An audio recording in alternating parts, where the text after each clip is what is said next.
नमस्कार दोस्तों, आज हम लोग जिस महापुरुष के बारे में पढ़ रहे हैं, आप लोग ऐसा कह सकते हैं कि हर सदी में इतिहास में ऐसे व्यक्तियों के बारे में बताया जाता है जिन्होंने धारा के विपरीत जाकर, परिस्थितियों के विपरीत जाकर इतिहास रचा। मेरा सौभाग्य है कि मैं आज आप लोगों को उस महापुरुष के बारे में इंफॉर्मेशन दे रहा हूं, उनके बारे में जानकारी दे रहा हूं। और मुझे ऐसा लगता है कि अगर आप लोगों ने यूपीएससी मेंस में या राज्य सेवा में, एमपीएससी मेंस में अगर आप लोगों ने इस महापुरुष के बारे में अगर पूछा जाता है, तो आप लोगों ने अगर इनका उल्लेख किया तो आप लोगों को निश्चित ही बहुत बेहतरीन मार्क्स मिल सकते हैं।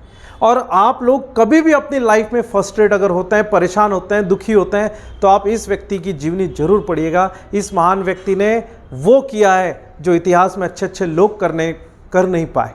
तो ज़्यादा समय न लेते हुए स्टार्ट करते हैं। आज हम लोग जिस महापुरुष के बारे में पढ़ने वाले हैं, उनका नाम है महात्मा ज्योतिराव फुले। एक ऐसे व्यक्तिमत्व जो उस समय जहाँ पर एजुकेशन सिर्फ और सिर्फ एक पर्टिकुलर किसी जाति वर्ग के लिए था, तो इन्होंने ये विचार रखा कि अब एजुकेशन किसी जाति या किसी एक वर्ग के लिए नहीं, बल्कि सभी के लिए पॉसिबल होना चाहिए, और स्पेशली गर्ल्स के लिए। तो इन्होंने बालिकाओं के लिए, लड़कियों के लिए, महिलाओं के लिए एजुकेशन स्टार्ट करने का पहला काम इस देश में शुरू किया। तो चलिए स्टार्ट करते हैं। इनका जन्म 1827 11 अप्रैल को हुआ, आज के महाराष्ट्र में। आप लोगों को समझना पड़ेगा कि ये एक समाज प्रबोधक भी थे। समाज प्रबोधक का मतलब होता है चिंतक, जो अपने भाषणों से, अपने व्यवहार से लोगों को कहीं ना कहीं अंधश्रद्धा, जातिवाद और एक धार्मिक जो एक आडंबर था, उससे बाहर निकालने में ये बहुत हद तक कामयाब होते थे। इसीलिए इनको समाज प्रबोधक के रूप में भी समझा जाता था। ये एक विचारक भी थे। विचारक वो व्यक्ति होता है जो एक पर्टिकुलर किसी टॉपिक पर कुछ इस प्रकार के पॉइंट्स आपके सामने प्रस्तुत करता है कि आप सोचने पे विवश हो जाए। इन्होंने हमेशा एक ही बात कही कि अगर भगवान के सभी बच्चे एक जैसे हैं, सभी धर्म ग्रंथों में, हमारे धर्म ग्रंथों में लिखा है कि हम सब भगवानों की संतान हैं, तो फिर हम ऊंच नीच कैसे मान सकते हैं? हम तो सब भाई बहन हुए। हमारे लिए तो सभी जाति, सभी वर्ग एक है। इस प्रकार के विचारधारा जो थी इनकी थी, इसीलिए इनको एक महान विचारक के रूप में भी समझा जाता था। आप लोगों को समझ जानकर हैरानी होगी कि एक समाज सेवक भी थे। मुझे आज भी याद है, जब हम लोग 6th क्लास में थे तब इनका एक चैप्टर था। उस चैप्टर में इन्होंने अपने घर के सामने एक जानवर को, प्यासे जानवर को पानी पिलाया था। इसका नतीजा ये हुआ था कि सोसाइटी के लोगों ने इनका बहिष्कार कर दिया था। आप इमेजिन करके देखिए, किसी जानवर को, मरते हुए जानवर को पानी पिलाना पुण्य माना जाता है, और इन्होंने जब ये चीज़ की तो इनको समाज से इनका बहिष्कार कर दिया गया। लेकिन इन्होंने इसको अपनी तलवार बनाई, इस विचार को अपनी तलवार बनाई, और अपने विचारों के माध्यम से इस विचारधारा को, जो ऊंची जाति, नीची जाति और इस प्रकार की विचारधारा थे, उसको समाप्त करने की कोशिश की। इसीलिए उनको एक बहुत महान समाज सेवक भी माना जाता है। वो एक लेखक भी थे, लेख लिखते थे, लोगों को जागृत करते थे, जन चेतना फैलाते थे, ताकि लोगों के अंदर, समाज के अंदर परिवर्तन आए। दार्शनिक थे। दार्शनिक वो व्यक्ति होता है जो दूर का सोचता है, जो आज के एक्ट से, आज के एक्शन से, आज की क्रिया से भविष्य में क्या होगा ये सोचते हैं। तो वो एक प्रकार से दार्शनिक भी माने जाते थे। उनका कहना था कि अगर मेरे द्वारा शुरू किया गया एक छोटा सा कदम अगर ये सक्सेसफुल हो जाता है, तो आने वाला इतिहास हमेशा मेरे द्वारा शुरू किए गए इस कार्य को याद रखेगा। और देखिए, उनके वही विचार आज सार्थक हुए। आज देश की जो भी महिला, जो भी लड़की अगर आईएएस से, अधिकारी से लेकर, पायलट से लेकर, अगर डॉक्टर से लेकर इंजीनियर थी, इंजीनियर भी अगर बनती है, तो हमेशा सबसे पहले थैंक्स वो लड़कियां किसको बोलना चाहिए?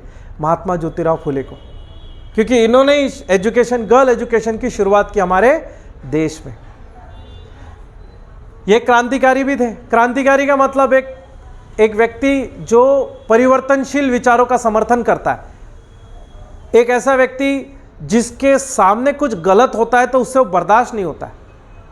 तो ऐसे विचार उनके थे जिसको क्रांतिकारी कहते हैं। जैसे एक एग्जाम्पल बताता हूँ, उनके पिता ने उनको घर के बाहर निकाल दिया था। क्यों? क्योंकि उनके विचार बहुत क्रांतिकारी थे।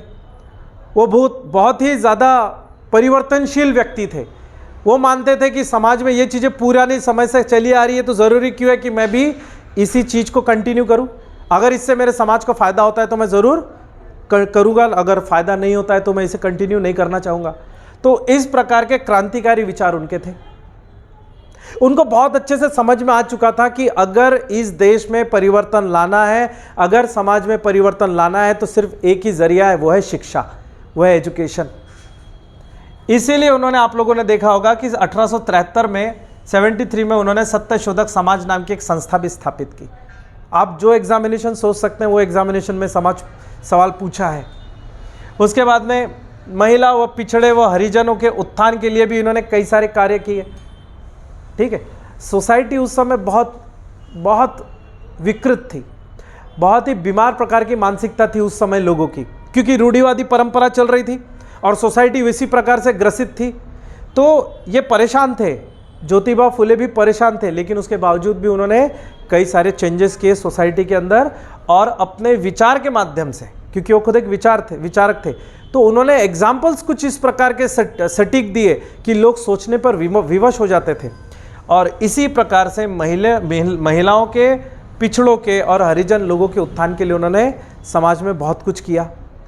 उसके बाद में आप लोग देखेंगे जातिवाद और भेदभाव, ये दो ऐसे विचार थे जिसके वो सख्त विरोधी थे।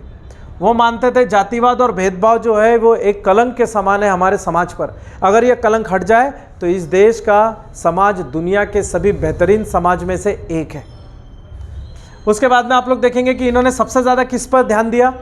उन्होंने शिक्षा पर ध्यान दिया, और उन्होंने एक सेंटेंस भी कोट करके कहा कि शिक्षा पर सबका अधिकार है, शिक्षा सबको मिलनी चाहिए। उसी को देखते हुए उन्होंने सावित्रीबाई फुले, उनकी पत्नी, ठीक है, उन्होंने सावित्रीबाई फुले, आपको जानकर हैरानी होगी कि एक ऐसी महिला जिससे समाज की महिलाएं बात करना पसंद नहीं करती।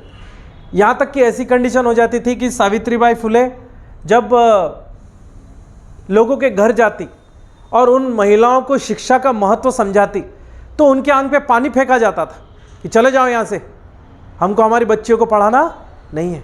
लेकिन उसके बावजूद भी सावित्रीबाई फुले और महात्मा ज्योतिबा फुले ने कभी हार नहीं मानी। आप लोग देखेंगे कि देश की पहली कन्याओं के लिए पाठशाला इन्होंने पुणे में स्टार्ट की, देश की पहली। और ऐसा भी कहा जाता है कि देश की पहली महिला अध्यापिका सावित्रीबाई फुले ही थी, जिन्होंने लड़कियों की एजुकेशन के लिए अपने आप को डिवोट कर दिया। आप लोगों को और जानकर खुशी होगी कि सावित्रीबाई फुले को एजुकेट करने वाले कौन थे? उन्हीं के पति ज्योतिराव फुले। तो ज्योतिबा फुले ने अपनी पत्नी सावित्रीबाई फुले को एजुकेट किया और उनको शिक्षिका बनाया, और उसी के साथ में सावित्रीबाई फुले जो थी वो देश की प्रथम महिला अध्यापिका भी बनी। अब आप लोग देखेंगे कि इन्होंने पहली स्कूल जो है वो 1848 में स्टार्ट की, और आप लोगों को जानकर बहुत खुशी भी होगी कि एक बहुत कम समय के अंदर इन्होंने 2 से 3, 3 से 6, 6 से 7 स्कूलें भी बना ली। और देखते ही देखते इनका नाम जो है वो समाज के अंदर एक शिक्षक और एक शिक्षिका के रूप में हो गया।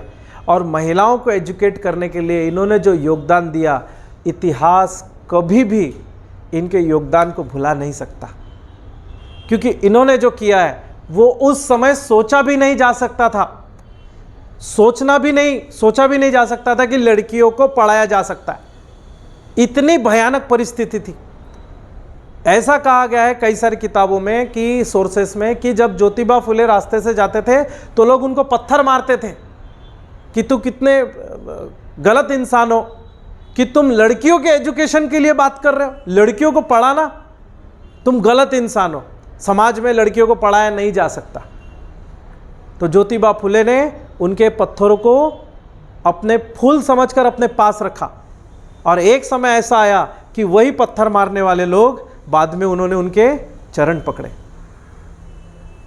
तो ज्योतिबा फुले एक रोल मॉडल है हम सबके लिए, सावित्रीबाई फुले एक रोल मॉडल है हम सबके लिए कि विपरीत परिस्थितियां कितनी भी हो, हार नहीं माननी चाहिए। इनका जीवन अपने आप में एक बहुत बड़ा आइकन है हमारे लिए, एक ज्वेल है ये हमारे लिए। आप बोल सकते हैं कि ये एक कोहिनूर हीरे के समान है इनका जीवन, कि जिसमें इन्होंने संघर्ष के माध्यम से इस देश को एजुकेट करने की कोशिश की।